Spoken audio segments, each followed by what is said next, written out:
una persona pues, que mira al pueblo desde el conocimiento también de las prácticas colaborativas de arquitectura, como lo que es quizás el colectivo que mejor representa este campo de trabajo en nuestro país, para mí. Zuloarc y, bueno, entre otras colectivas, porque es una especie de entramado institucional, empresarial, colectivo, con también estudios, tal, bueno, otra serie de iniciativas, pues abre un campo de práctica, creo que un poco reflejo también de los cambios que hacen en nuestro país hace ya una década, ¿no? O más, en la que las personas que estáis viniendo de arquitectura, pues se plantean un poco el lugar del arquitecto, el lugar de la arquitectura, del urbanismo, sumado a inquietudes sociales, a criticar los modelos, ¿no?, más dominantes del entender el urbanismo, y en la ciudad de Madrid, especialmente dura en ese sentido.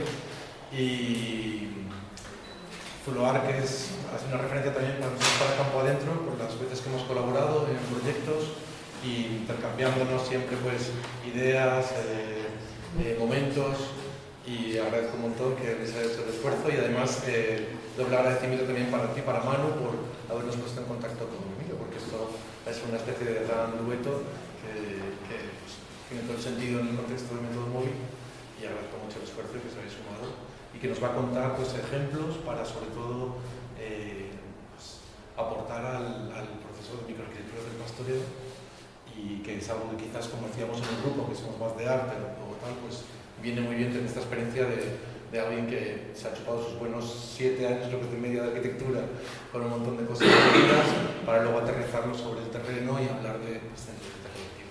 Así que nada, permiso. Bueno, gracias a ti por la invitación, que es un poco peculiar porque no sabíamos muy bien a dónde veníamos, ni quién eran nuestros públicos, ni nada, pero bueno,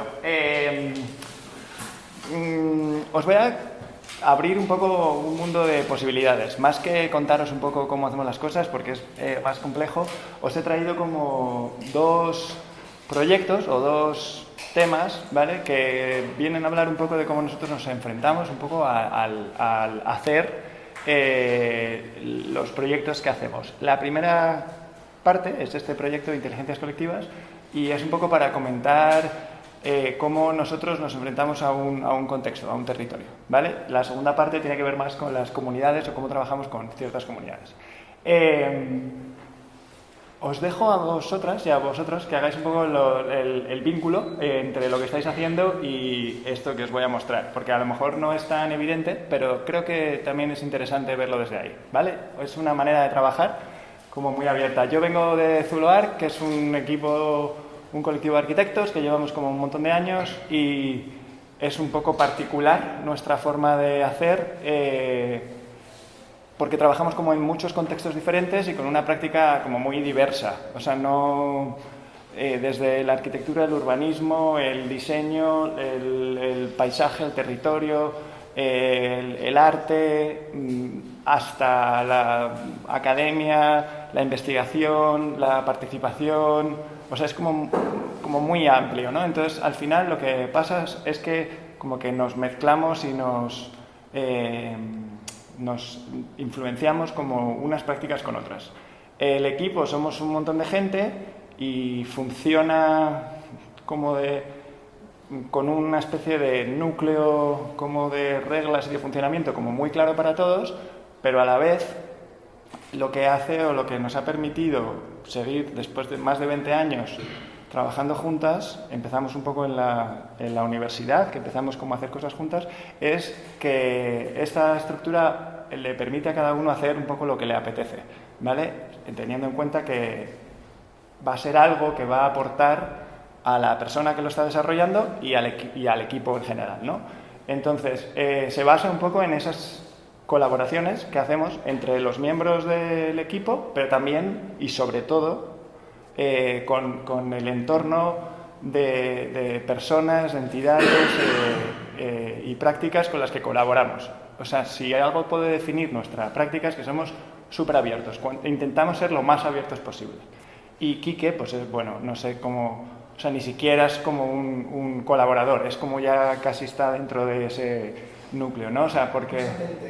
Sí, hay una forma de llamarlos que son los soles, que son los satellites of love, que son gente que siempre está alrededor con la que siempre hacemos cosas, ¿no? Entonces, pues esta charla es como, oye, ¿qué hacemos? No sé qué, y de repente era como, es que tiene mucho más sentido que trabajemos con alguien más, ¿no?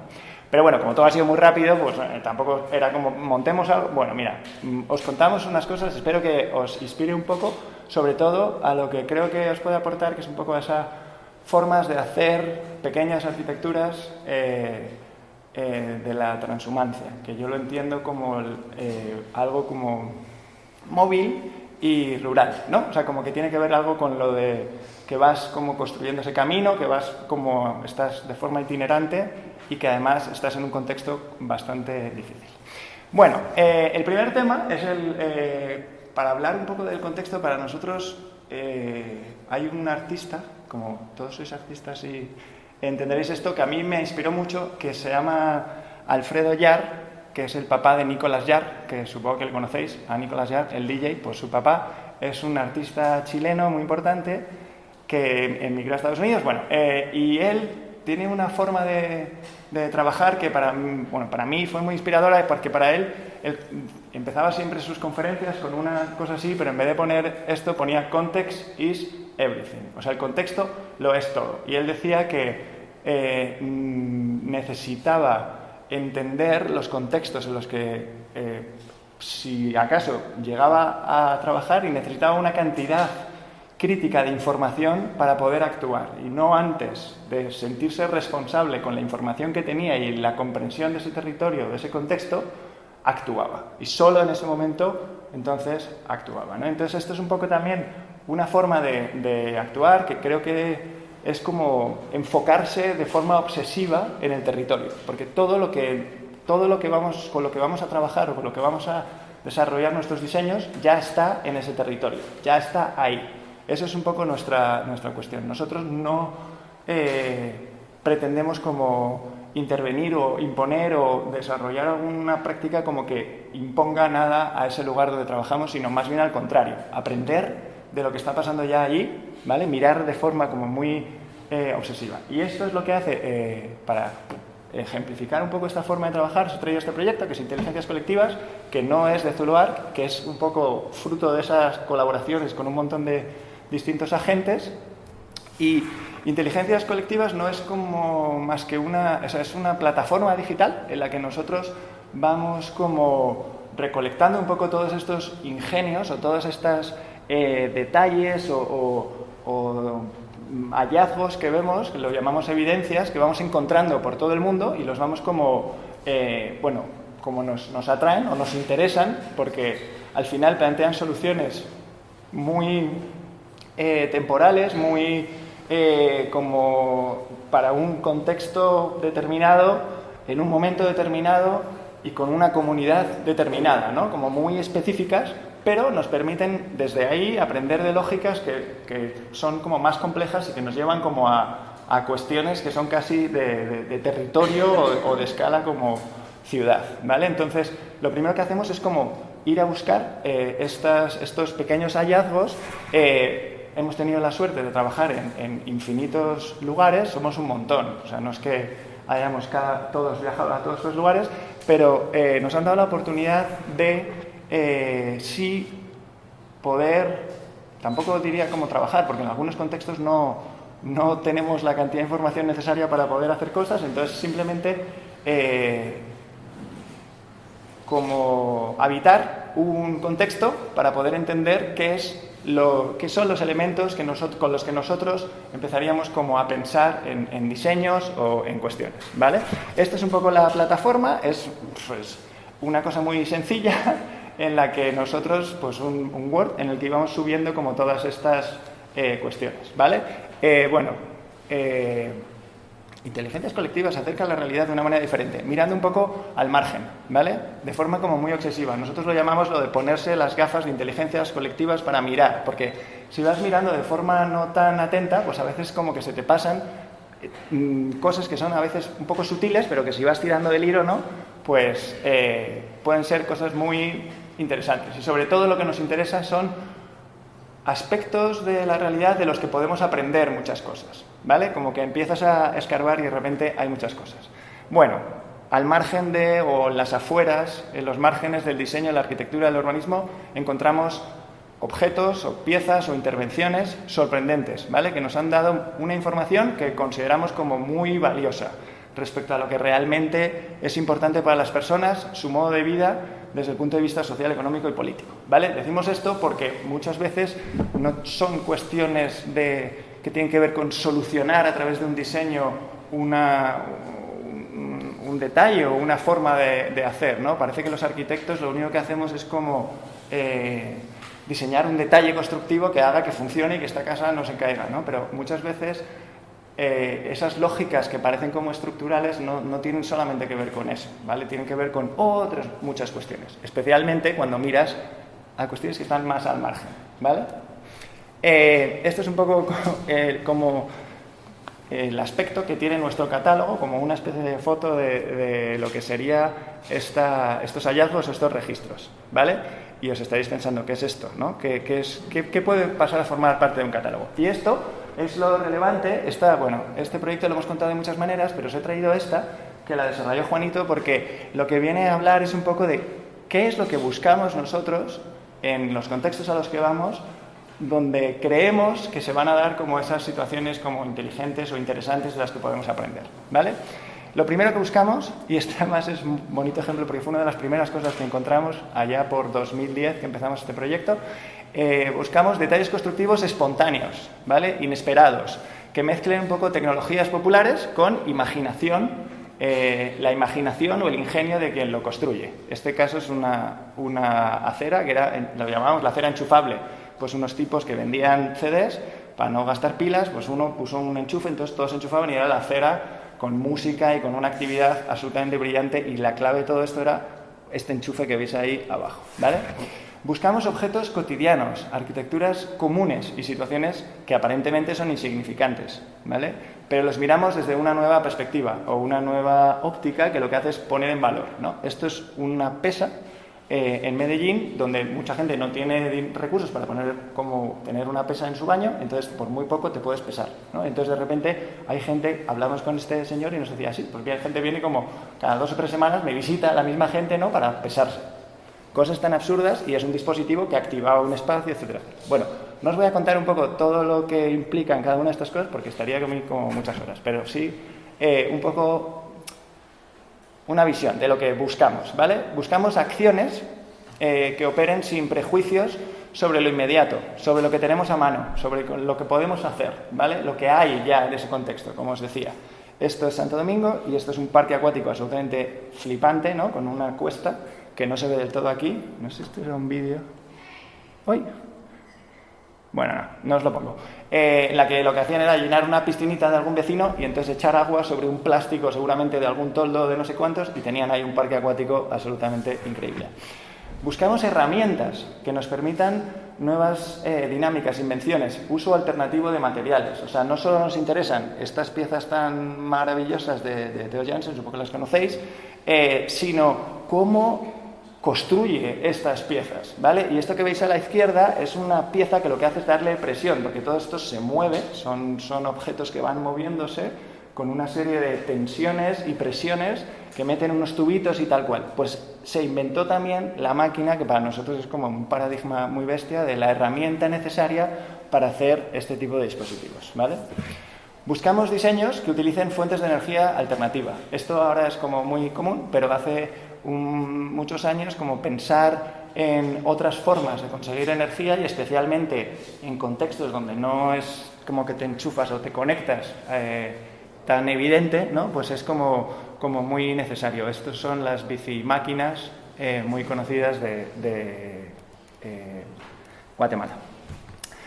Buscamos la transformación de objetos cotidianos para dotarlos de superpoderes. Esto es lo que significa el ingenio, ¿vale? Esto es, hay lugares como en México, que viví mucho tiempo, que te bebes de un bidón, ¿no? No se puede beber agua de grifo, entonces los bidones estos están por todos lados, ¿no? Y entonces, pues este tipo decidió ver si podía mezclar una tecnología tan cotidiana como es una bici con un objeto tan cotidiano como es un bidón, y hacerse una especie de bici anfibia que le permitía, según la historia, este no lo conocimos, este es uno de los que nos encontramos por internet, le permitía atajar muchísimo y no tener que buscar atascos.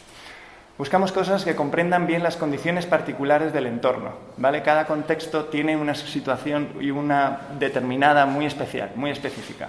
Y nos interesan las que, entendiendo esa situación, la aprovechan, ¿no?, para que sus diseños funcionen mejor o que sus arquitecturas tengan más sentido para con ese contexto, ¿vale? Esto es una Panji, un mítico campo de fútbol, del que se dice que los chavales que jugaban en este lugar eran buenísimos porque, claro, si te salía el balón, pues tenías que tirarte al agua, como veis aquí en la imagen, entonces aprendieron a jugar al fútbol mejor y empezaron a ganar ligas y tal. Bueno, buscamos híbridos, esto es muy importante para nosotros, de la historia de la técnica, objetos, detalles, arquitecturas que contengan piezas de otras tecnologías o materiales como diferentes, mezclados de diferentes momentos y de diferentes calados de desarrollo industrial, ¿vale? Esto es un cayuco, una barca como muy normal, con una vela, una tecnología como muy vieja, y lo que han hecho es hacer una vela con sacos de arroz, ¿vale?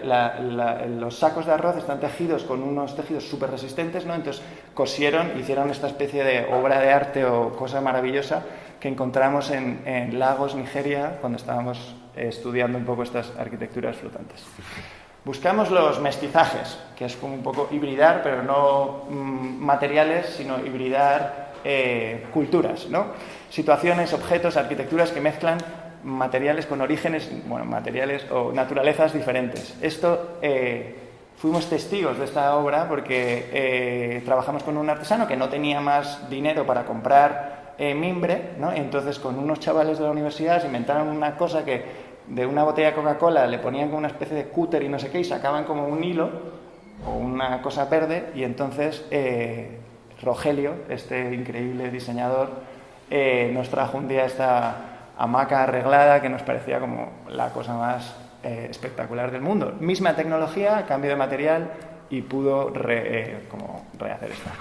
Nos gustan mucho las versiones, buscamos versiones de las cosas, ¿vale? No pretendemos descubrir la gran innovación siempre, ¿no? Nos gusta mucho como desde una cosa, como cómo se ha ido versionando, adaptándose a diferentes situaciones, contextos o momentos, ¿vale? Inteligencias colectivas lo que hacen mucho es como esto que encontramos que es interesante en este lugar, a lo mejor lo podemos unir con esta otra cosa que es interesante de este lugar, y entre ellas puede haber como un diálogo, o, ¿no?, que pueden aprender unas de otras, ¿no?, sus lógicas. Bueno, evoluciones de tecnologías, de materiales, de cosas que se van modificando, ¿no?, y son aplicadas en diferentes situaciones de diferentes maneras y en diferentes momentos históricos también, ¿no? Parece que esto de la luz, esto es las mediaguas en Chile, no os cuento porque si no. Buscamos objetos en constante evolución, ¿vale? Arquitecturas siempre cambiantes que aprendan de la ciudad y evolucionen para adaptarse a las situaciones contemporáneas. Arquitecturas resilientes, también un palabra ahí como que ahora está muy de moda. Estos son, supongo que todos conocéis, las zapatillas Pirelli, son súper míticas, en todos los lados, son las del centro, que están hechas con llantas de coche, ¿no? Porque la llanta esta, la goma, es súper hiper resistente, entonces las ponen, yo tenía unas de hecho, con diferentes cosas, les ponen encima, ¿no? Pues en Palomino le dieron la tercera vuelta de tuerca, la tercera vida, y entonces la utilizaron de bisagra de esta puerta, ¿no? Porque la bisagra vieja, como veis ahí, estaba muy oxidada, entonces le pusieron esta bisagra y como la goma pues dura eternamente, ¿no? Pues de repente como que le dieron como una tercera forma de utilizar, ¿no?, esta evolución del detalle, que al final no es más que entender las capacidades de un material como elástico pero muy rígido y que además dura en el tiempo. Buscamos elementos que impliquen la tradición oral, ¿no?, como estábamos hablando antes. No todo tiene que ser desde tecnologías hiperprobadas, estudiadas, que se van como mejorando y tal, sino que hay tecnologías que se han transmitido de generación en generación. Nos interesa mucho toda esta tradición cultural, ¿no? Por algo ha habido formas de hacer que han trascendido a lo largo del tiempo, y quizá estos no necesiten dibujos para ser fabricados. Esto es en Pakistán, que había un sistema... Bueno, esto es lo que os cuento, como esto entendiendo un poco esta cosa que nos atrajo mucho, empezamos a entender el sistema de transportes que hay en Pakistán, donde cada autobusero tiene su propio autobús, no es una línea, es tuyo propio. Entonces tú tienes la propia gente que recoges a una hora y que llevas a otras horas y conocen Y entonces, claro, tienes que, ¿no?, destacar con los demás autobuses. No es como voy a coger el 125 que me lleva a mi casa. No, yo voy a coger ese autobús, entonces lo tengo que reconocer y tal. Y luego tenían como bandas sonoras, bueno, en fin, toda una estética absolutamente alucinante que también habla un poco de la customización o las posibilidades de aplicar las artesanías a otros lugares que no son los típicos, ¿no? Buscamos situaciones urbanas emergentes, estrategias de gestión que requieran la negociación entre distintos agentes para su diseño, producción y futuro uso. Nos interesa mucho esto en el que entran varios agentes en juego, en la que la solución no funciona para uno, pero medio funciona para otro, y entonces al final es en ese diálogo o en esa negociación donde aparece como un modelo tan avanzado como este en Berlín, que son la cesión de pequeños parterres de árboles que los ceden a ciudadanos que plantean un proyecto de qué quieren hacer en ese jardín. Esto no sé si era una librería y ya está, que querían tener un espacio ahí bonito y chulo y lo cuidaban y tal. Buscamos pequeños fragmentos de la realidad que reflejan múltiples dimensiones sociales, económicas y políticas. Esto es Lima, Perú, una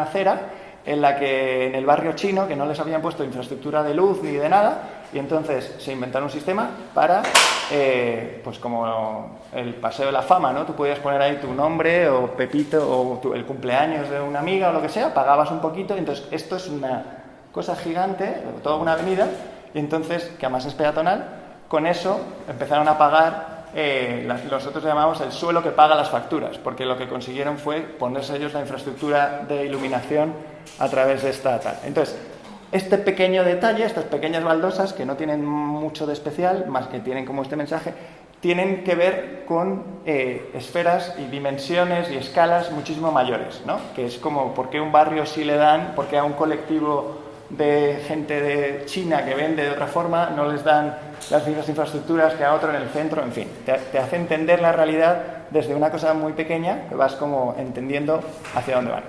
Buscamos situaciones en las que exista una jerarquía horizontal. Esto nos gusta mucho, que no poner por encima ni la estructura es lo más importante, ni cómo se ve es más importante, ni las instalaciones de agua o de luz son más importantes, sino que hay como una especie de equilibrio entre estos objetos, arquitecturas, donde la estructura, las instalaciones, el ornamento, el detalle, el acabado, la estética, ¿no? Todo tiene una importancia como más o menos relevante.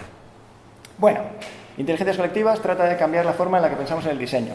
La utilidad y la belleza, ¿no?, que es un poco lo que los conceptos que priman, dependen un poco de la visión de cada quien del mundo y del contexto donde estés hablando de esa cuestión de utilidad y belleza, ¿vale? Y es nuestra vida cotidiana, al final, la que toma las decisiones y pone los valores a esta cuestión de estética y de utilidad, ¿vale?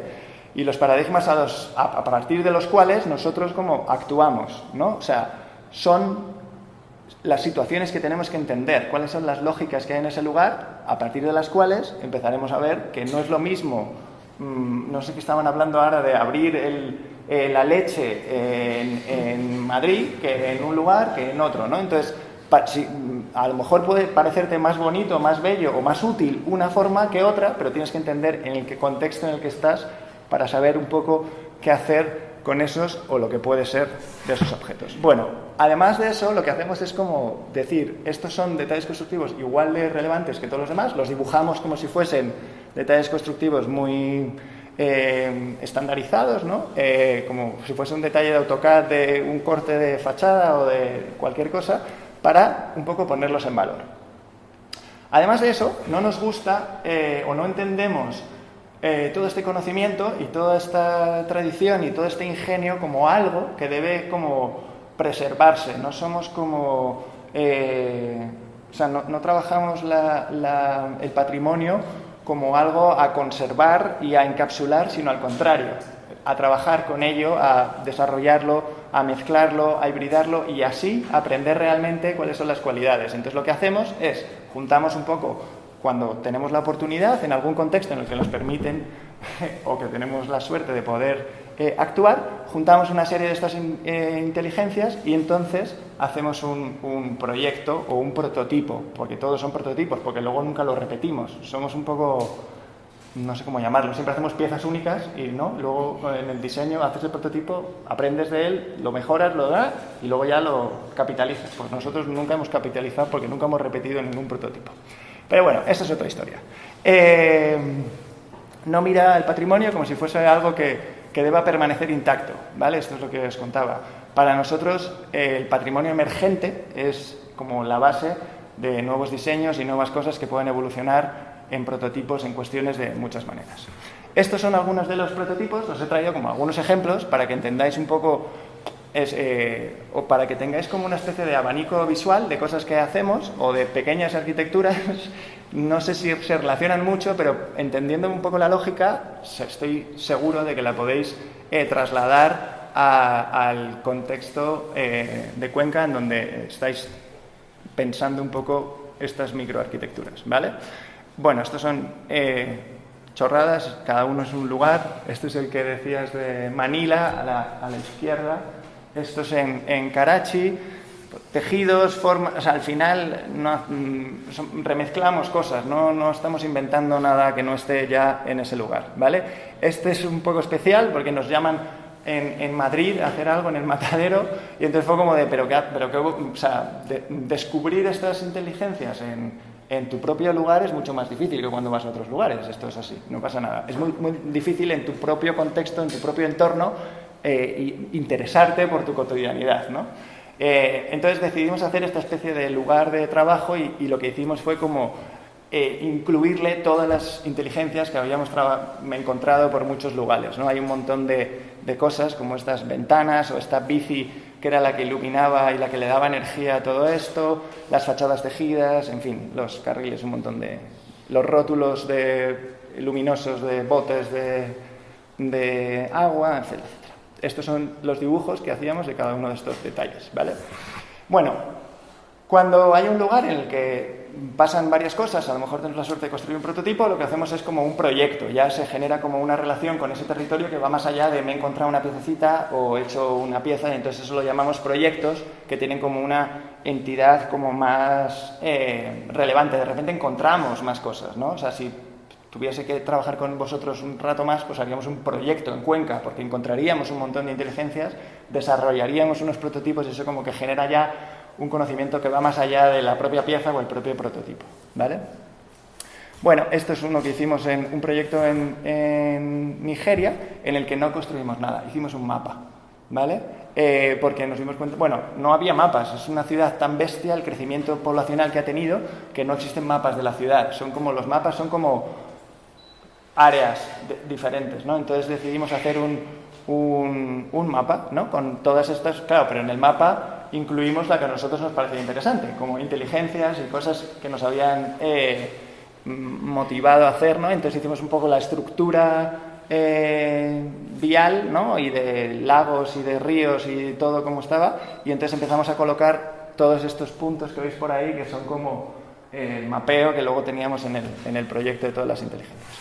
Y por último, pero bueno, una de las cosas más importantes para nosotros es lo que llamamos la red, ¿vale? Que es un poco todo este mundo de diseñadores, de gente, de personas que nos acercan a todo este conocimiento, que nos comparten su conocimiento y son un poco las comunidades a las que les debemos todo esto que hemos hecho. Y lo que hacemos es ponerlos en valor subiendo a la web una ficha de cada uno de ellos, igual que hacemos con la inteligencia, de forma que otros diseñadores o otras personas puedan como acceder, porque estos contextos en los que vamos muchas veces es muy difícil llegar a estas personas, ¿no? Y además pues hablamos de qué es lo que han hecho y cómo lo han hecho, etcétera, etcétera. Esto es la otra parte del network, que son también como, a lo mejor no son personas de ese contexto, sino que son investigadores o entidades que nos ayudan a hacer todo esto, porque lo hemos hecho como de muchas maneras diferentes dependiendo del contexto, ¿no? Entonces están todos aquí en lo que llamamos el network. Y además, esto ya es como una tecnología del pasado, pero antes era muy relevante geolocalizar. Antes estábamos hablando de geolocalizar las cosas. Claro, bueno, esto es una representación de los proyectos, poca calidad, pero cada una de esas inteligencias tenía como el punto exacto donde la habías encontrado, ¿no? Entonces tú cuando ibas a buscarla, de repente veías todo eso, ¿vale? Inteligencias colectivas es compartir conocimiento y compartir las responsabilidades entre la red humana que hay en ese proyecto. ¡Tara! Esto es inteligencias colectivas, ¿vale?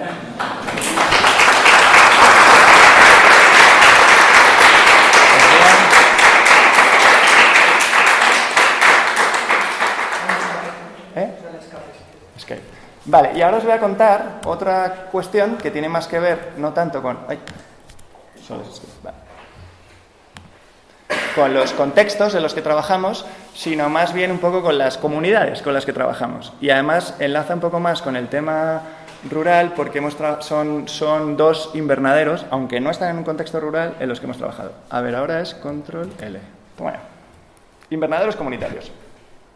Bueno, esto es para contaros de la otra cuestión que creemos como súper relevante y nuestra otra forma de trabajar, que es que si Alfredo Yar decía context is everything, nosotros decimos communities is everything, o are everything, ¿no? O sea, las comunidades son, o la comunidad me refiero como a los habitantes de ese contexto, a las personas que habitan, que entienden que son el contexto, las que nos dan toda la información con la cual nosotros podemos empezar a trabajar, empezamos a pensar en lo que podría llamarse como soluciones, o por lo cual nos han llamado, ¿vale? En este contexto, este lugar, trabajamos con una comunidad bastante peculiar. Y esto os lo traigo, los dos ejemplos son comunidades muy...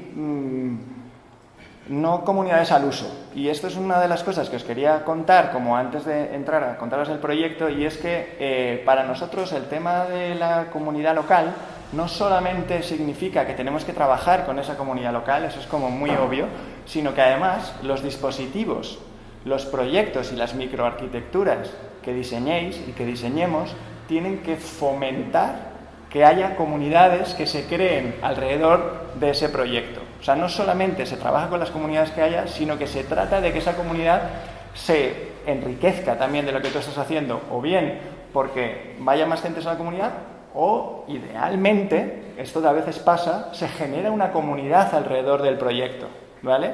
Esto es un poco, con ciertas estrategias de diseño, lo que pretendemos con los proyectos que hacemos, ¿vale? Una muy tontorrona, que la pusimos en marcha en el taller que acabamos de hacer la semana pasada, es no acabar las cosas.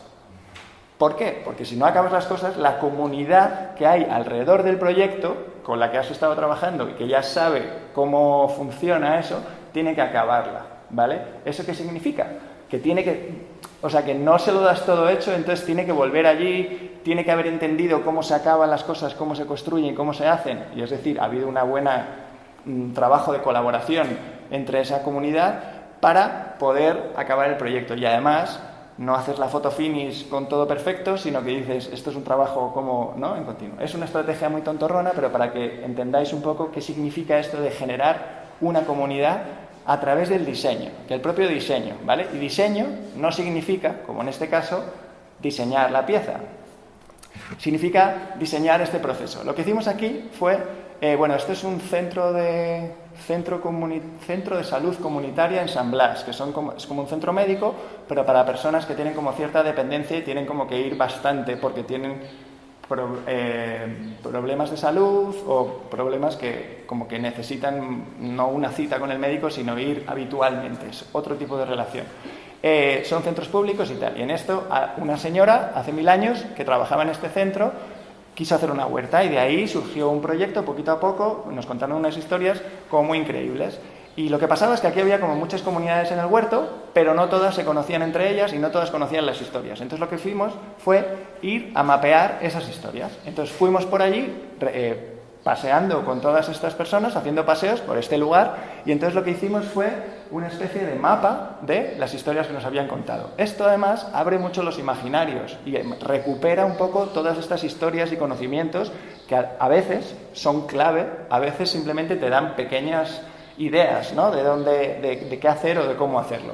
En este caso hicimos primero, lo que diseñamos fue todo el proceso. Lo primero era conocer a las comunidades a través de estas sesiones de diseño colaborativo o codiseño, que también era algo de lo que queríamos que hablásemos. Cómo se codiseña, pues nos ponemos a pensar juntos en qué tenemos que hacer. ¿Cómo? Pues recorramos el espacio, hablemos, conversemos, cuanto más nos relacionemos, pues más comunidad se genera, ¿vale? Lo segundo que hicimos fue poner a las personas de este centro a que participaron en el taller a diseñar, ¿vale? Una estrategia tan tontorrona como decir, bueno, pues te doy un papel y lo doblas y haces como una de las cerchas de lo que será el invernadero, ¿no? Entonces aparecieron un montón de cerchas y surgió un debate absolutamente inútil de cuál era la mejor forma, ¿no? Da igual la mejor forma, lo importante es que todos estamos allí pensando en tal cual y al final era como, pues trae esta y unimos. No había una solución perfecta, sino que fue como un poco el entre todos, como ya ir como llevando a la gente, porque muchas veces las comunidades lo que nos ha pasado es que cada uno tiene una idea, ¿no? Y entonces estás como enfrentado, pues es que mi vecino ahí lleva toda la vida diciendo esto, entonces hay que diseñar estrategias para que se pongan esas diferentes formas de ver a trabajar en conjunto, ¿vale? Una cosa como tan sencilla como esto que nos inventamos para este contexto, ¿vale? Y a partir de ahí lo que hacemos también es involucrar a la ciudadanía en el proceso de construcción, no solamente en el de diseño y en el de socialización un poco del proyecto, sino el de construcción. Hay gente que nos anima, pero la gran mayoría de gente se apunta. Obviamente para eso no tienes que montar un taller al uso, sino que tienes que montar un taller que habilite para que esas comunidades puedan ser parte de todo este proceso. Y lo que pasa es un poco esto, que si no hubiese sido por esta comunidad jamás hubiésemos llegado a construir este monstruo que nos dijeron un invernadero y no sé muy bien cómo acabamos aquí, pero bueno, funcionó bastante bien. Y bueno, es que o sea, el diseño participativo y codiseño lleva a lugares. Pero lo interesante de este lugar es que había dos comunidades como muy diferenciadas que trabajaban en este huerto, ¿vale? Unos eran por la mañana y tenían más relación con el centro comunitario, y otras era por la tarde y eran más los vecinos del barrio, ¿no? Y entre estas comunidades no es que no hubiese, para que lo entendáis, había unos bancales en el huerto que eran de unos y otros bancales en el huerto que eran de otros. Es como, no me toques el bancal, que yo sé más que tú me cultivas así, que yo había como un... Y entonces, claro, ¿cómo podíamos hacer para que esas comunidades empezasen como a juntarse y a, digamos, como que apareciese una nueva comunidad en torno a este proyecto? Entonces el semillero, pues tuvimos suerte, o el invernadero era el lugar perfecto, porque era el lugar donde todos iban a hacer sus plantones y sus pequeños germinados para llevárselos a quién sabe si iban a seguir. No nos metimos allí en la gestión del huerto, eso es otra cuestión, pero fue muy bonito porque al final, sobre todo cuando volvíamos, tiempo después, volvimos al invernadero y entonces empezamos a ver como que había diferentes comunidades, que ya no era tan diferenciada esa cuestión, ¿no? Y además involucramos a gente que no era solamente de ese centro, había otros centros de atención a la drogodependencia, a las personas con discapacidad intelectual como de la zona, que empezaron como también a venir o a utilizar este espacio como un lugar de trabajo, se involucraron en el taller y tal, y entonces empezaron a conocerse entre ellos, tanto los técnicos que trabajan con estos diferentes grupos como las personas que van a estas diferentes actividades. Y en todo eso, al final, se genera una comunidad que es mucho mayor que la que había al principio. No os fijéis tanto en el diseño, sino en el diseño arquitectónico constructivo de esta pieza, sino en el diseño de la pieza. Bueno, y rápidamente ya acabo.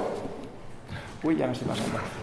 Operación Níquel. Es lo mismo, pero con un contexto radicalmente diferente. Un invernadero, nos llaman para hacer campo abierto, esto es muy divertido, que se llama campo abierto, no campo adentro. En Uruguay es una asociación de arte que había creado un artista que trabajaba en Rivera, en la frontera con Brasil. Y entonces nos llaman a varios equipos a que trabajemos con el tema de la madera, ¿no? Entonces nosotros, bueno, pues venga, vamos con la madera y tal cual. Y entonces, poco a poco, fuimos entendiendo un poco a dónde nos estábamos metiendo. Querían que trabajásemos para dar soluciones para hacer pequeñas estructuras con madera, porque hay una comunidad muy bestia que vive alrededor de una de las penitenciarías más grandes que hay en todo Uruguay, que está en la frontera y que además es donde mandan a la gente que hace lo llaman el basurero, y es donde mandan a las personas que tienen como delitos menores, así como de tráfico, de robo, cosas así.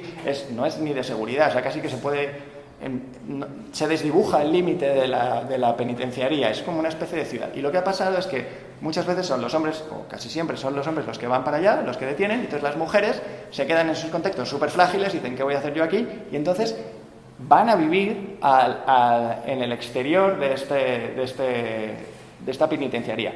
Bueno, pues pegado a la penitenciaría estaban estos terrenos de esta persona que nos invitó a hacer este proyecto, ¿no? Entonces nos pidió que trabajásemos con las mujeres de una cooperativa de constructoras increíble, porque claro, eran ellas las que habían construido estas viviendas informales, eran ellas las que habían hecho esta especie de ciudad, ¿no?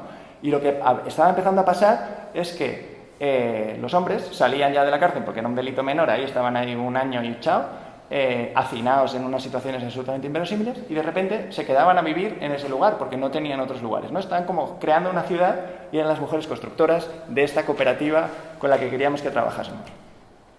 Pero también hay una situación como bastante peculiar, y es que Uruguay fomentó mucho la plantación de árboles, porque era como un recurso que no tenían, entonces de repente se pusieron a plantar árboles como si no hubiese mañana. Plantaron muchísimo eucalipto, que es como el árbol que más rápido crece, pero que da una madera bastante regulera, por no decir casi la peor de las maderas.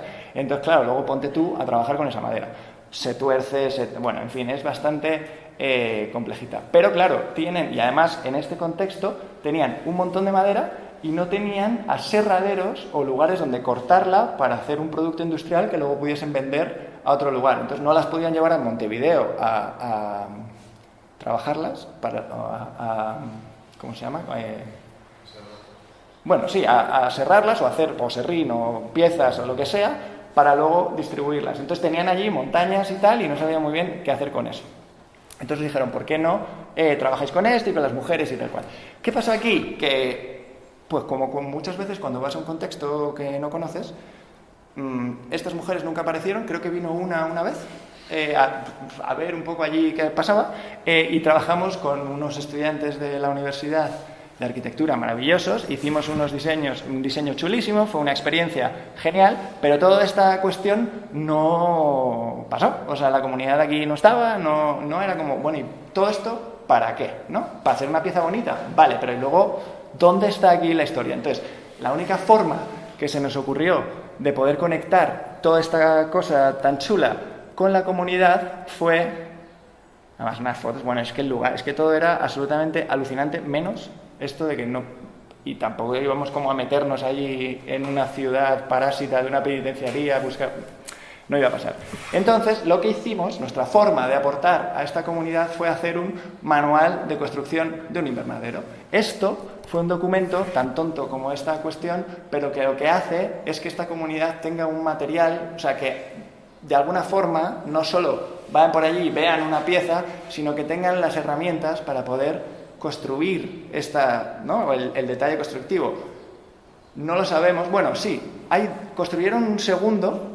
La idea era que replicasen hasta 5 invernaderos en diferentes zonas, porque los invernaderos además les ayudaban a tener plantón para poder plantar y poder vivir de ello, ¿no? Imaginaos, esto es un lugar, una mega favela construida sin nada alrededor, donde medio se autoabastece, ¿no? Entonces, claro, lo de tener una pequeña huertecita donde plantar, eran proyectos comunitarios que había un montón, ¿no? Entonces tenía como mucho sentido. Por eso hicimos este pequeño manual donde explicábamos de la forma más sencilla posible cómo habíamos construido esta pieza. Y al final, esto es lo que quedó. Bueno, las fotos chulas para que en Occidente digan, mira qué cosas tan chulas hacen, ¿no? Pero bueno, el detalle constructivo es la cosa más sencilla del mundo, ¿no? O sea, como una madera así, otra madera así y una madera así. Se llama triple orden.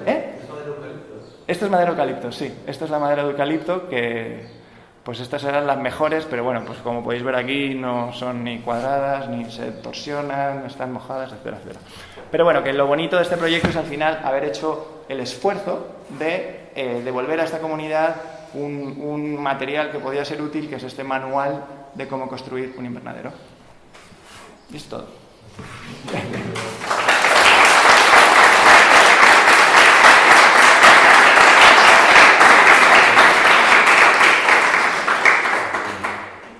¿No hay tiempo para preguntas?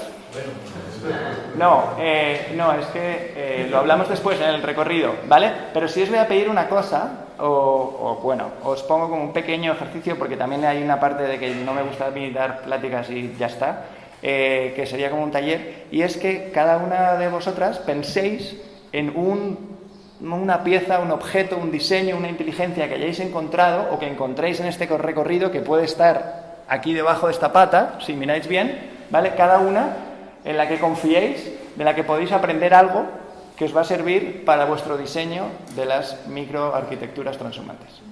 ¿Sí? Una cosita, un detalle, una pieza, una foto, ¿vale? ¿De acuerdo? Bueno, gracias.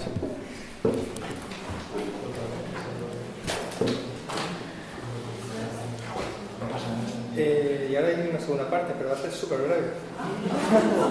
No os vayáis. Te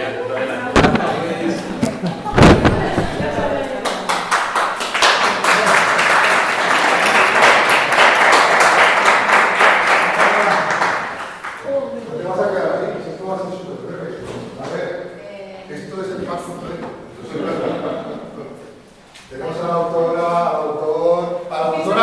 tenemos a la autora del autor,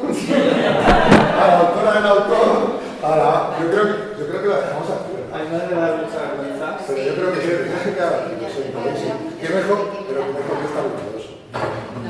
Esto no va a ser una oportunidad. Si quieres Siéntate aquí, por favor. sentarse en Yo ya la me fila, Pero bueno, quédate porque esto va a estar muy chulo, porque así la foto se hace. pues quédate por ahí. Bueno, luego Ya, que no tenemos mucho tiempo. Con lo bonito que va a ser eso. Con lo bonito que va a ser. Mientras tanto, que voy a tardar 20 minutos, voy a pasar el micro si queréis tocarlo. Va a simplemente a ojear un poquito. Pero este es el trabajo que fue mi madre unos 10 años, creo que fue, y presentó en 2011, si no me equivoco. Esto pasó por aquí, que os lo veis. Y os voy a pasar también. Os voy a dejar algunas copias para que estén en detalle estos días. Algunas otras podéis ya directamente quedar pues campo adentro, la fundación. Si vosotros queréis una, quedaos una copia. Luis, no, Julio, ¿verdad? Pero si queréis ahora rulároslas, pues así, si os aburrís mientras hablo, podéis ver alguno de los mapas. Que no lo habéis visto, o sea, no lo he explicado del todo bien. Este es un resumen de los 4 mapas o de las 4 rutas, que aquí sí que están como separadas. Entonces, en cada ruta, aparte de estar representado y dibujado por David Cárdenas, que es el mágico ilustrador que me acompañó en casi todo el proceso de recopilación de info, pero sobre todo él hizo toda la ilustración, pues aparte de estar como dibujado cada detallito, cada anécdota, cada persona, aparte de estar rotulado cada nombre, hay una serie de anécdotas que en el mapa este grande no figuran los textos detallados de cada anécdota. En cambio, los 4 carteles de las 4 rutas, vamos a hacer el inicio de una y entonces podréis ver ese cartel grande, sí que aparece como una info detallada con textos más largos contándonos cada anécdota.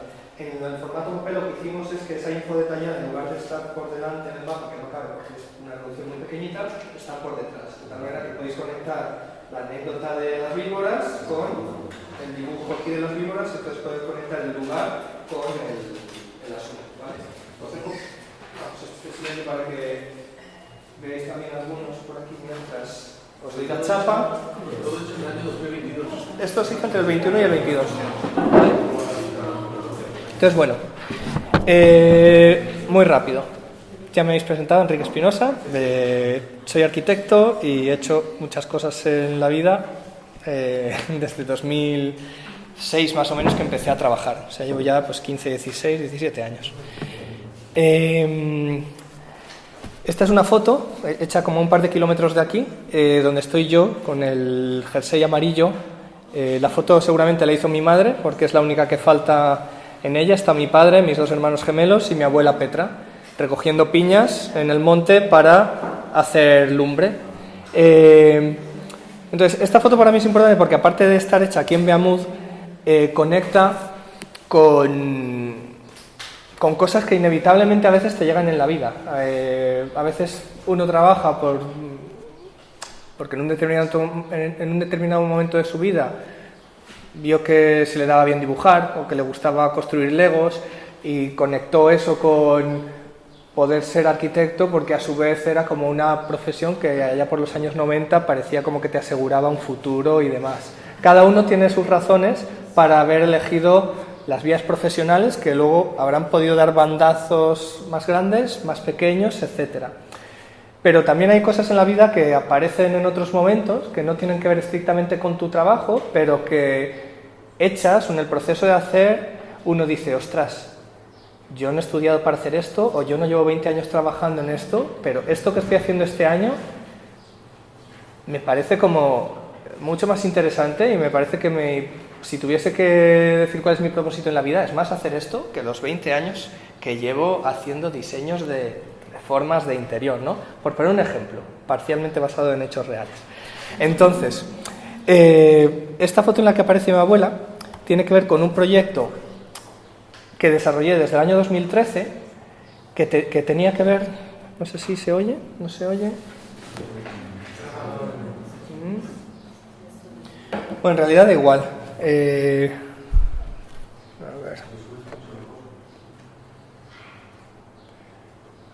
Un segundo.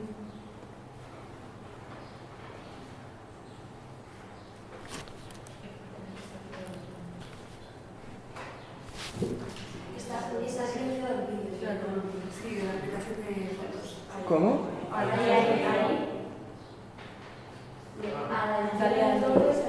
Espera, ya sé lo que voy a hacer. Voy a salir de aquí, lo voy a poner aquí, que aquí sí sonaba hace un momento. Mi suegro, que se llamaba Bernardino, Vale. se quedaban los dos en la Pinar. Soy un poquito, no se ve mucho, ¿verdad? Y nosotros nos bajábamos a quedarnos allá. Entonces no tenía yo coche. Yo me compré el coche al segundo año de bajar allí, en el 67 o 68 por ahí. Bueno, es mi tío Severiano, en realidad es mi tío abuelo, es tío de mi madre. Justo casualmente la vida se murió este mes de marzo o abril, con 91 años, 92. Y esta es una entrevista que yo le hice como hace 5 años más o menos, porque desde el año 2013 he ido entrevistando a toda la gente que he podido que llegó a conocer a mi abuela. Mi idea es, o sea, el deseo que está detrás de todos estos de todo este archivo de vídeos es intentar reconstruir la vida de mi abuela más allá de lo que las anécdotas que he conocido por mis padres especialmente, o de lo que pude vivir en los 14 años que viví con ella. Ella murió relativamente joven y claro, cuando una persona importante te falta en la adolescencia, hay cosas, hay fracturas, hay heridas que de alguna manera están ahí. Y hay gente que las resuelve de una manera, hay gente a lo mejor que escribe, hay gente que se la guarda. A mí me dio en ese determinado momento por intentar construir una especie de documental de la vida de mi abuela. Entonces, bueno, Severiano curiosamente fue pastor trashumante durante varios años, y en este vídeo lo que cuenta es cómo se compró su primer coche en el año 67, que era su segundo año, dice, de bajar a Santa Pola, porque es donde pasaban el invierno con las ovejas después de hacer transhumancia desde Beamud. Entonces, bueno, curiosamente esta persona conecta un poquito el mundo del pastoreo, el mundo de la transhumancia, con un mundo que tiene que ver con mi historia personal. Tenía una serie de imágenes porque empezaba como esta charla contando cosas que tienen que ver con mi vida o con proyectos muy personales. Este del documental de mi abuela es bastante obvio. Este es un proyecto que estoy haciendo en los últimos años. He traído una serie de proyectos que, insisto, tienen que ver con mi vida personal y también con cierta obsesión por los archivos, ¿vale? Me gusta acumular información, acumular entrevistas, acumular audios, etc. Entonces estoy haciendo desde hace unos años un proyecto que tiene que ver con recopilar información sobre cómo los llamados maestros de la arquitectura madrileña, que fueron como unos 10, 15 grandes arquitectos que entre los años 50 y los 90 construyeron simbólicamente Madrid, y construyeron también la Escuela de Arquitectura de Madrid. Muchos de ellos fueron maestros en la Escuela de Arquitectura y tuvieron como un peso muy grande en mi disciplina. Entonces, de toda esta vida, de todo ese objeto disciplinar que tiene que ver con estas figuras, conocemos muy bien sus biografías y conocemos muy bien sus obras, sus edificios, pero hay algo que casi nadie se ha preocupado por indagar, que es cómo se trabajaba, cómo eran sus estudios, cómo era su cotidianidad, cómo eran sus metodologías de trabajo, cómo eran las condiciones laborales en esa época, ¿no? Y entonces lo que estoy haciendo es entrevistar a la gente que sí que trabajó con ellos. Todos ellos están muertos, no lo he dicho, spoiler, todos ellos están muertos, ¿vale? Fueron gente que nació en los años 10-20 del siglo pasado y ahora mismo tendrían todos 100 y pico años, no queda ninguno, pero sí queda mucha gente que trabajó con ellos. Y no solo arquitectos, delineantes, aparejadores, ingenieros, con lo cual este proyecto también me permite construir un archivo sonoro en el que se da voz a personajes muchas veces secundarios, ¿no? Pero que fueron también relevantes para hacer esas obras, ¿no? Si vais por Madrid y veis el edificio del Banco Bilbao que está en la Castellana en Azca, que es un paradigma de la arquitectura de los años 80 madrileña, pues ese edificio no solo lo hizo IZA, sino que lo hicieron aparejadores, delineantes, arquitectos jóvenes, etc. Bueno, entonces el proyecto trata, este soy yo a veces retratado con alguna de estas personas que estoy entrevistando, trata de poner en valor y desvelar esas capas menores de esas arquitecturas mayores. Entonces, bueno, tengo un archivo como súper grande y Excels llenos de personas, cuándo nacieron, cuándo les he entrevistado, contactos, etcétera, etcétera. Y no lo he dicho, pero este proyecto al final tiene un output o un formato final que es podcast, ¿vale? Que me interesa también como explorar otros formatos que hacen como más accesible información como muy científica o muy académica para que de una manera como más popular o más abierta pueda interesar a otros públicos. Mi tesis es algo también parecido, ¿no? Un objeto hiperacadémico que a quién ¿cuántas personas leen una tesis de cualquier persona? Pues no sé, si rondará los 5, 10, 20 personas de media. Entonces mi tesis me imagino que acabará siendo así, pero en ella no voy a hablar de lo que va, o no demasiado. Habla de intentar indagar en cómo colectivos de arquitectura, por ejemplo como Zuluark, colectivos que nacieron entre los años 96 y 2010 aproximadamente y que desarrollan su práctica entre el 96 y el 2021, pues cómo hacen sus prácticas. Es decir, no me interesa tanto, como os decía antes en relación a los maestros, cuáles son las obras de estos colectivos y quiénes son, sino cómo hacen las cosas. Y conecto este tipo de prácticas con asuntos que tienen que ver con la cultura libre. Entonces, bueno, de ahí este título tan largo de la tesis, aprender a hacer y hackear juntas prácticas colaborativas desde la arquitectura en una cultura libre española. Entonces, bueno, lo que hago y a lo que voy es entrevistar a mucha gente, empezar a hacer como mapas muy complejos de todos estos agentes, porque tú tiras de un colectivo, pero de este colectivo te lleva a otros 3, estos 3 a otros 5, estos colectivos de arquitectura no solo le llevan a arquitectos o al mundo de la arquitectura, sino que también te llevan a mundos de colectivos de artistas, colectivos de producción cultural, espacios. Entonces, este mapa, que es una especie de mapa de la península ibérica, donde aparecen como colectivos, en rojo aparecen centros sociales ocupados o espacios populares, en verde aparecen experiencias docentes. Bueno, en definitiva, es una red bastante grande donde también vuelven a aparecer los excels cuando voy entrevistando a cada persona, etcétera, etcétera. Y otro proyecto como que tiene que ver con volver a construir redes, volver a construir archivos, fue un proyecto en el que también Luiso de hecho estaba, que se llamaba On Collaboration, que fueron 5 programas de radio cada uno de ellos con 7 subprogramas que desarrollamos a través de una beca de una ayuda del Ayuntamiento de Madrid, en el que hablamos de la colaboración entrevistando a muchas personas y haciéndole a cada una de esas personas participar de maneras muy específicas para construir un cuerpo muy grande de lo que podía ser la colaboración. Entonces había varios episodios, yo comisaría el que se llamó Comadrid Post 92, donde especialmente intentaba hacer visible cómo fue la colaboración en los centros sociales ocupados autogestionados en Madrid desde los años 80 hasta la actualidad. Entonces, en ese episodio aparece, por ejemplo, una conversación principal en la que había gente de los laboratorios, gente de Patio Maravillas. Bueno, estoy dando muchos datos y nombres que igual muchos de vosotros no conocéis, pero bueno, así que voy a cerrar. otro proyecto colaborativo y en red muy amplio, en el que al final tuvo un formato podcast, en el que trabajamos un montón de gente.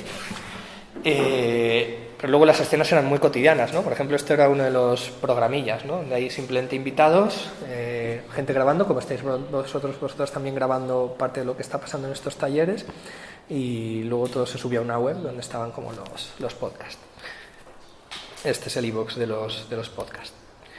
Entonces, bueno, estos son algunas cosas personales o muy personales o hechas en colaboración, que sobre todo han sucedido en los últimos 5 años, excepto el proyecto de mi abuela, que se retrasa un poquito más, en los últimos 10, pero el proyecto de On Collaboration, mi tesis, esto que os he contado, el de los maestros, es como de los últimos 5 años. Anteriormente, de 2006 a 2016, yo había trabajado en un colectivo que se llamó Pacman, y hacíamos arquitectura, acciones urbanas, arquitectura, y entre paréntesis, acciones urbanas, edificios, diseño de mobiliario, diseño expositivo, etcétera, etcétera.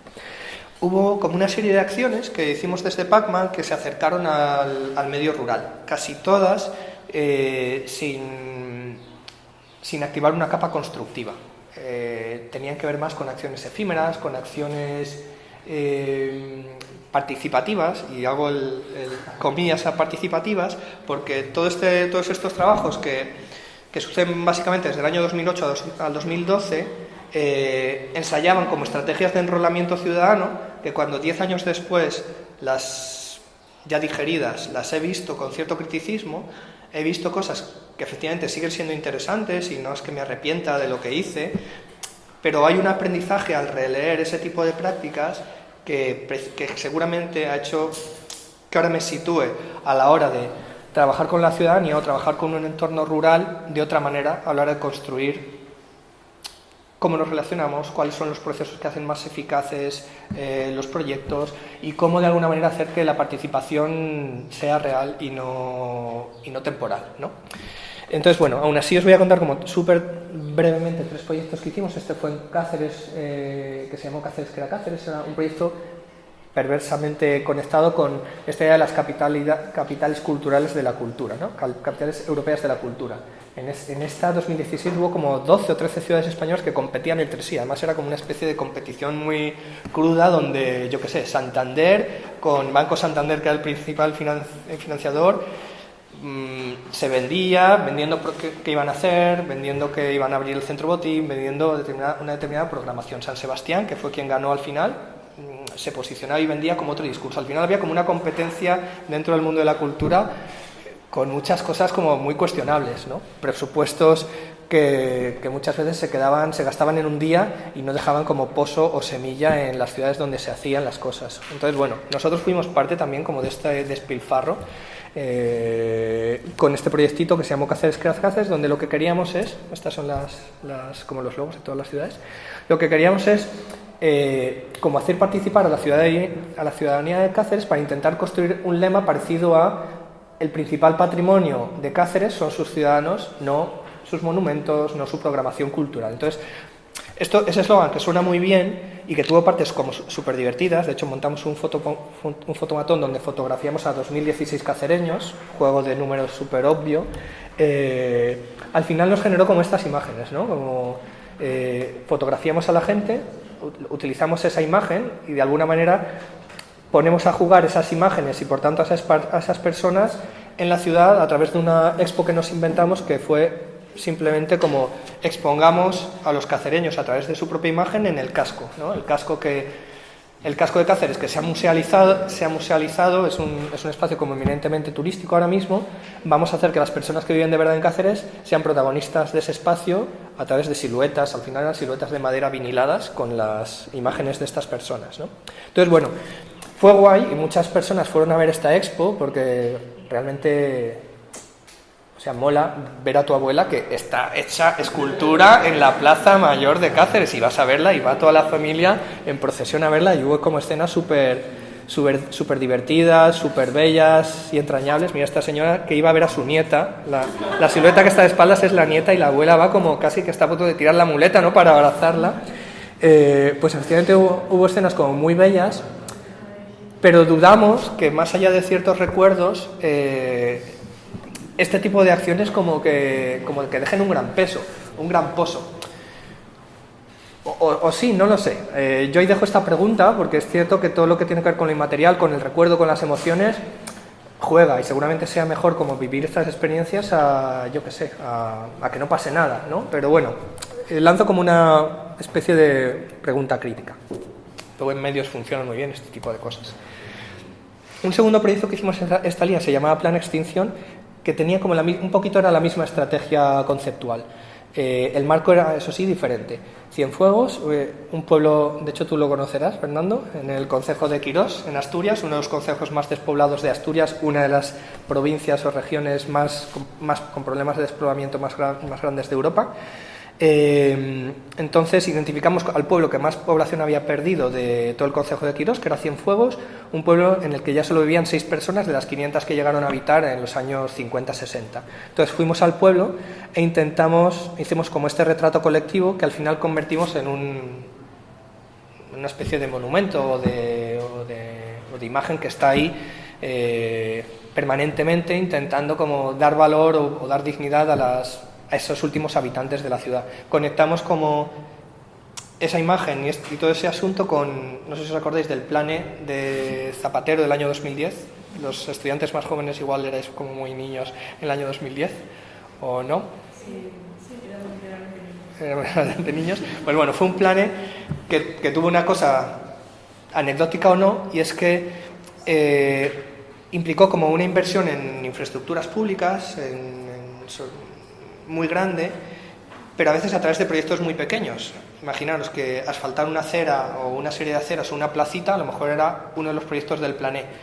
Todos esos proyectos tenían que tener como el cartel del Plan E, y a veces el cartel, que vimos como lo que costaba el cartel en sí mismo y vincularlo, a lo mejor eran 4.000, 5.000 euros, y había proyectos de hacer una acera que eran casi el equivalente. Entonces, una cosa anecdótica de este proyecto es que reutilizamos esos carteles 3 años después, que estaban en los almacenes municipales de edificios de la Diputación, y lo pudimos reutilizar. Y bueno, el último proyecto de esta línea se llama Extremadura RA, que jugaba con esta idea de Extremadura realidad inventada, que es un proyecto que hicimos para la Consejería de Cultura de Extremadura, que como hacia el año 2010 tenía como mucha actividad, la verdad. Tuvo una época de mucha inversión en emprendimiento, pero también en cultura, etcétera, etcétera. Tampoco me voy a enrollar. Cuento el proyecto, que es volver a ese pueblo, Benquerencia, que era el pueblo más pequeño con menos población de Extremadura, montar un fotomatón de nuevo. O sea, ¿cómo nos repetimos en estos años? Me miro para atrás y me da un poco de esta vergüenza. Volvimos a montar un fotomatón, intentamos recopilar la imagen de todos los vecinos. Si eran 90 y pico, creo que 90 o 80 y pico participaron y tuvimos como su imagen, y a cada uno de ellos le asignamos un QR, de tal manera que luego, montamos un dispositivo y demás. El caso es que tú te podías descargar a un benquerenciano con el código QR y te lo podías meter o podías entrar en estos mundos virtuales donde convivías con él. O sea, ¿es una chorrada o es una genialidad? ¿Es marketing y una estrategia de publicidad o es un proyecto cultural, artístico que deje algún tipo de pozo? Yo 10 años después me sigo haciendo estas preguntas y ahora tengo más dudas que cuando hicimos este proyecto. Y ya está. O sea, esos son los 3 proyectos que quería contar de esa época Pac-Man. Ya no he vuelto a trabajar de esta manera con participación y con contextos rurales. Os he contado antes como cosas más personales, y os voy a contar el proyecto de Beamud, pero muy brevemente porque ya lo habéis visto, con el intermedio de algo que ya hemos anticipado antes, y es como esta semilla que es el libro de mi madre, que a mí también de alguna manera es como uno de los detonantes que a mí me han hecho hacer el proyecto de cartografías populares de Beamud después. Entonces, los lugares o mapa de los recuerdos de los últimos pastores de Beamud es un proyecto que hemos hecho en 2021-2022. En 2021 empezamos con varios paseos y rutas que hicimos con las personas más mayores del pueblo. Como os decía antes, las personas más mayores del pueblo, en muchos casos pastores, son las que ahora mismo tienen el más profundo y último conocimiento sobre toda la cotidianidad del pueblo, sobre todo lo que es memoria oral del pueblo y especialmente en lo que a mí me interesa, todo lo que tiene que ver con cartografía, toponimia, lugares, historias vinculadas a los lugares, etc. Entonces, a través de una serie de rutas, lo que hicimos fue recopilar esa información, que es lo que os había contado un poquito antes. Entonces, bueno, tenía como una serie de imágenes para que vierais, seguramente ya estos días también habéis compartido documentación así de Tragacete, que son, de hecho casi todas estas imágenes están en el libro de mi madre, son archivo histórico, archivo fotográfico del mundo de los pastores de Beamud. Entonces, bueno, era por comparar como algunas de estas escenas y personas con luego lo que pudimos hacer en esos mismos territorios, ¿no? Los territorios son los mismos, las personas cambian, ya no hay labor productiva prácticamente, en este pueblo solo quedan en activo ya 4 pastores, si no me equivoco, ¿verdad? Los gemelos,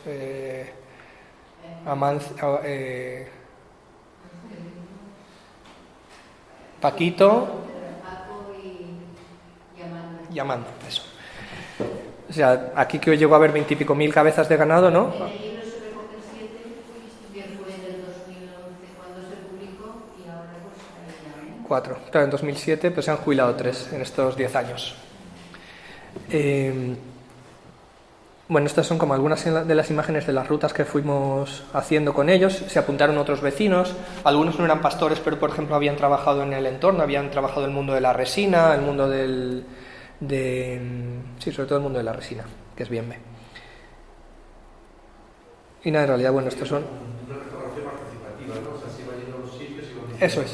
Eso es, llevábamos, aquí se verá, porque casi todo el registro lo hicimos con David. David es la persona que está ahí al fondo, que porta una especie de carpeta, en realidad es como un soporte de madera tamaño A1, donde íbamos, aquí se verá, íbamos anotando cosas. Llevábamos como dividimos todo el municipio de Beamud en diferentes A1s y llevábamos como nuestro rollo de A1s y según la zona en la que estábamos pues poníamos el A1 en el soporte y íbamos anotando anécdotas con nuestros códigos, ¿no? Pues nombres de lugares, historias o anécdotas personales, etcétera, etcétera.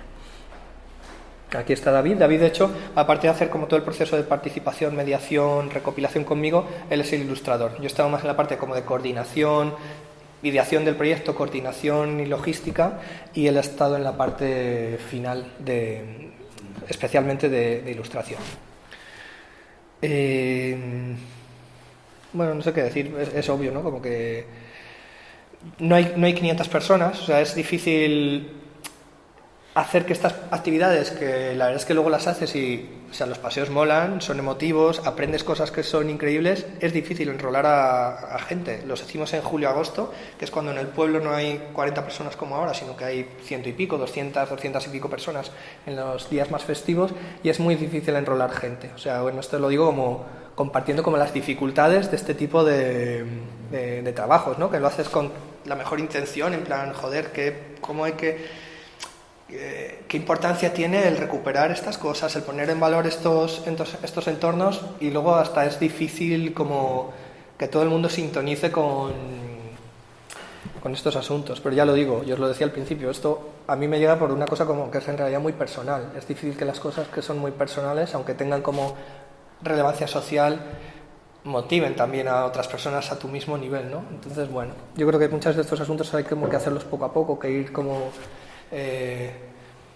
conectando otras iniciativas, ¿no? Conectando como otros fenómenos, no sé, igual que ahora estáis trabajando en Tragacete y hay personas en los que haréis un poco de clic, pues es como ir poco a poco sumando fuerzas y hacer red, ¿no? en determinados territorios.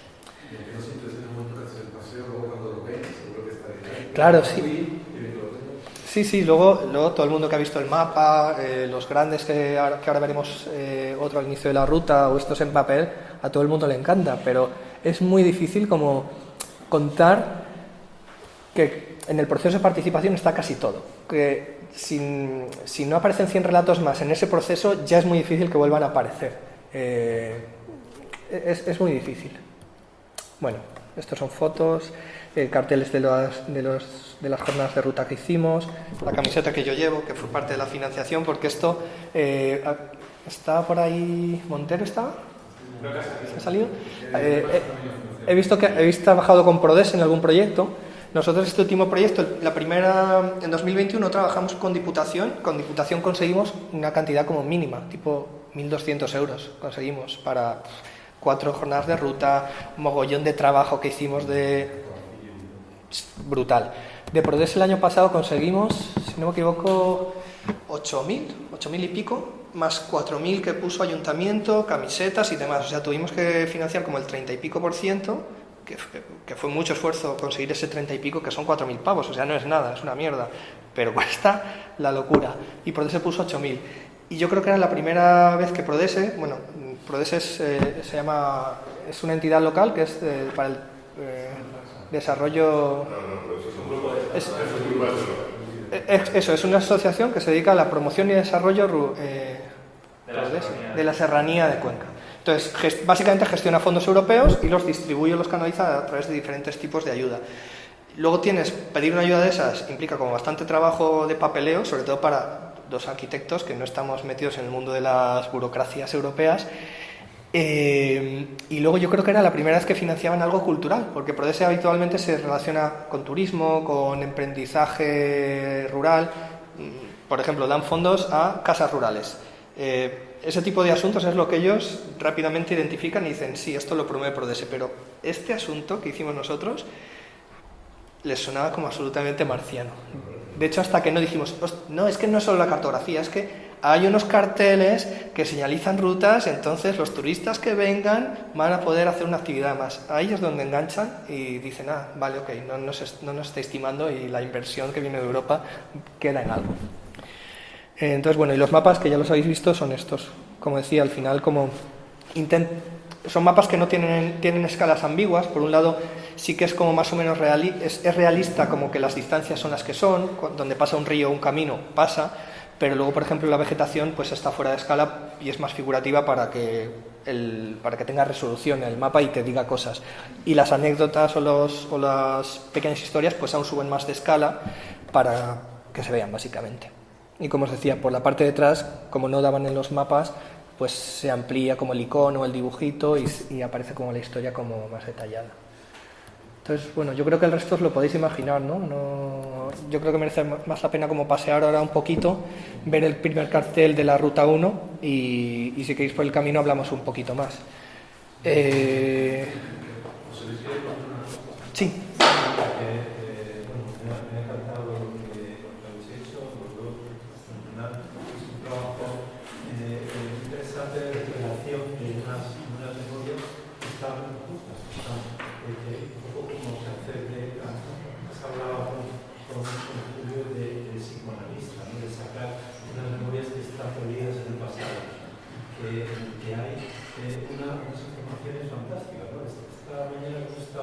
Media hora con un pastor nos ha dicho como 15 o 20 términos sobre los cencerros. Simplemente si le sabes preguntar y te interesas por un tema, pues empieza de una manera natural a sacar toda una serie de términos. Esto también hay un ejemplo de un catedrático de ecología, de González Fernández, que hizo un libro sobre las terminologías del agua, porque era un experto en agua y iba por los pueblos y él conocía toda la parte científica y de las dinámicas de las aguas en Castilla, y hablando con los labriegos le decía en términos y hizo un libro como de 200 páginas con terminologías. No sé si en este trabajo tenéis un glosario de palabras que recojan toda esta cultura. Es que la verdad el libro que hizo mi madre Nieves hace 10 años es mucho más. Yo creo que sí que responde como a esa actitud como más científica de recopilar prácticamente todo lo que tiene que ver con la cultura popular. En este caso nos hemos quedado más en las capas que tienen que ver con el territorio, con la toponimia, con anécdotas geolocalizadas, pero no hemos profundizado tanto en hacer archivo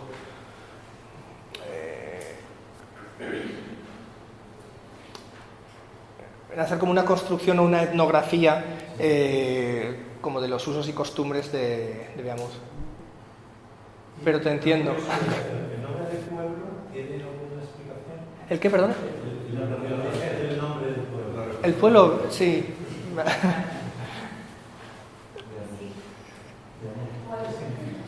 Es Arroyo de los Álamos.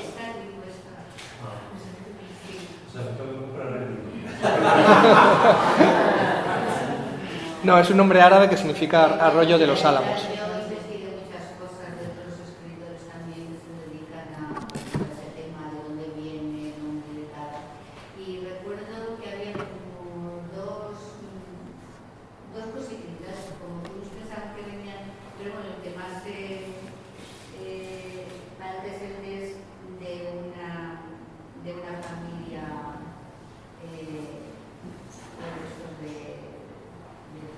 cuando la reconquista y todo eso. Una familia de árabes. Bueno, aquí la primera casa fue siempre, pues bueno, ya desde antes, mucho antes de que vinieran luego aquí los árabes, ¿no? Cuando conquistaron España, como señalado, pues ahí entonces, pues el nombre viene de ahí. Por eso Montero decía que cree que, por ejemplo, los pueblos por aquí que eran más de Bellever, la base de la no lo sé. De todas formas, el libro es, vamos a ver, es que como aquí tengo a esta compañera que me estaba diciendo una cosilla sobre el libro, entonces claro, esto es como el índice de lo que se trata es como muy completo. O sea, se trabaja muchas cosas, pero yo cuando hice la presentación del libro, que invitamos a José Bono, porque en aquel momento, le invitamos porque es que aquí aparece una visita al poquito de ser, cuando era muy joven, ¿no? Entonces dijimos que aparecía en el libro, que había estado aquí en nuestro pueblo, que por qué no podía ser que viniera una segunda vez. Entonces contestó muy amable, pues que estaba, en ese momento estaba en el programa que estaba en el ministro, me parece. Y bueno, pero vino en el lado de educación, sí que vino a la presentación.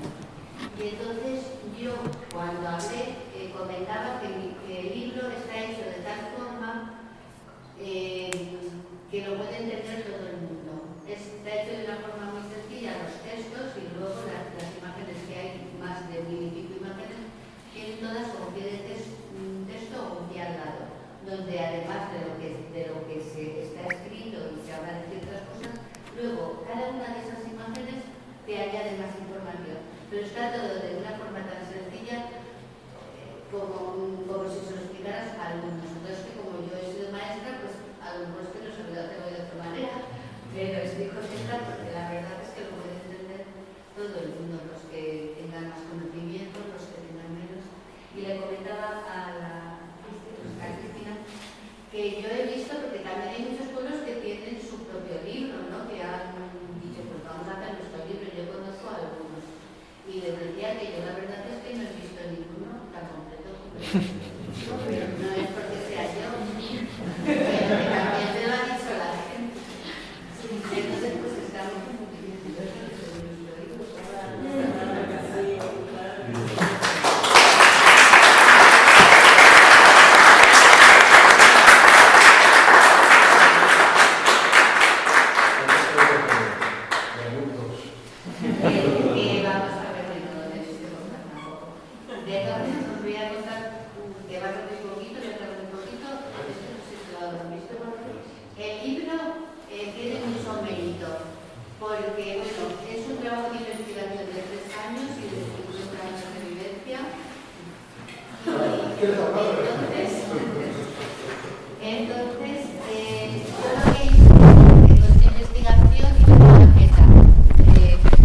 verano lo presentamos a la gente. Hicimos en el ayuntamiento pues una sesión de presentarle a la gente.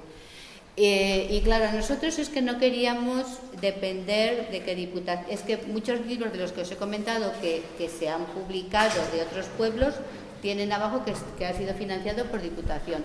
Entonces, el libro sabíamos que costaba mucho dinero y no nos lo iban a publicar porque en realidad los que he visto llevan muy poquitas imágenes de todo.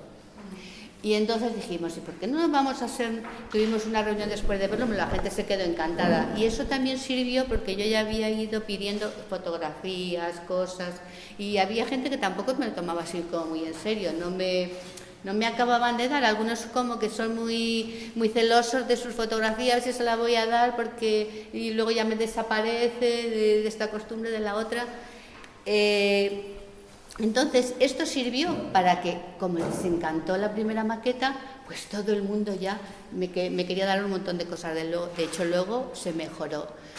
Pero yo les decía, vamos a ver, si nosotros nos podemos comprar un pantalón, que no nos compramos un pantalón cada año, si nos compramos a lo mejor 2 o 3, digo, ¿vamos a ser capaces de pagar un libro nosotros mismos? Y entonces, pues es que fue tal las ganas que tenía la gente, porque le encantó, claro, la primera exposición que hicimos, que vamos, que todo el mundo. Y lo pudimos financiar, nosotros mismos lo financiamos. Ahí aparece en el libro que está financiado sin ánimo de lucro por nosotros mismos, pues para que no se pierdan las costumbres de nuestro. Y luego también sí que hicimos unos poquitos más, eso ya me encargué yo, porque a mí no me apetece, porque claro, tú haces unos poquitos más y ya si luego quieres hacer es más difícil. Hicimos unos poquitos más y fue muy bien porque luego había gente que no se había enterado. De hecho, hace muy poquito envié 2 a Cantabria porque era una persona que descendía de aquí y no se había enterado.